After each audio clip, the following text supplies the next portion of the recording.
Vasavi club ఆధ్వర్యంలో ఆర్యవైశ్యులు చేస్తున్న సేవలు ప్రపంచ స్థాయిలో మంచి గుర్తింపు లభిస్తుందని Vasavi club international multiple treasurer Srinath Srinivas అన్నారు.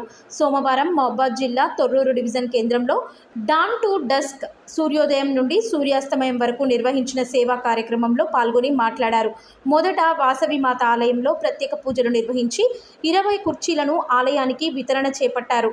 పట్టణంలోని ప్రభుత్వ బాలికల పాఠశాలలో గాంధీ విగ్రహ ఆవిష్కరణ, వీధి వ్యాపారులకు 10 మందికి గొడుగుల వితరణ, చిరు వ్యాపారులకు 5గురికి తోపుడు బండ్ల వితరణ, పోలీసులకు టవల్స్, మాస్కులు పంపిణీ, 10 మంది వృద్ధులకు చేతికర్రల పంపిణీ, తాము మరణించిన అనంతరం ఆర్గన్ డొనేట్ చేసేవారి నుండి పత్రాల సేకరణ, గోశాలలో దాన వితరణ, ప్రభుత్వ పాఠశాలలకు వాటర్ ట్యాంక్లో వితరణ సేవా కార్యక్రమాలు చేపట్టారు.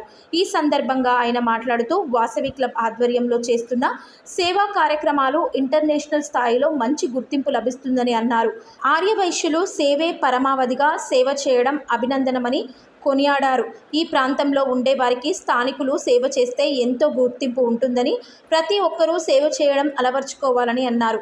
ఈ కార్యక్రమంలో ముఖ్య అతిథిగా Vasavi club international treasurer Ummadavelli Narayana, KCF golden region chairperson Podduturi Gaurishankar, Vasavi club Torrur అధ్యక్షులు బిజ్జాల అనిల్ కుమార్, కార్యదర్శి చౌడవరపు రాము, కోశాధికారి వల్లపు మధు, వాసవి వనితా క్లబ్ అధ్యక్షులు దారం గాయత్రి, వాసవి సరస్వతి క్లబ్ అధ్యక్షుడు మచ్చ సోమయ్య, వాసవి సిల్వర్ స్టార్ అధ్యక్షులు మచ్చ సురేష్, వాసవి ఛత్రపతి శివాజీ యూత్ అధ్యక్షులు దాస సాయితేజ, వాసవి క్లబ్ అధ్యక్షులు లింగమూర్తి, క్లబ్ సభ్యులు రామ్మూర్తి, చిదురాల రవి, చిదర మహేష్, ఉమ్మడి రాంబాబు, మంచినీళ్ల నవీన్, అఖిల్, నిఖిల్, వాసవి క్లబ్ సభ్యులు తదితరులు పాల్గొన్నారు.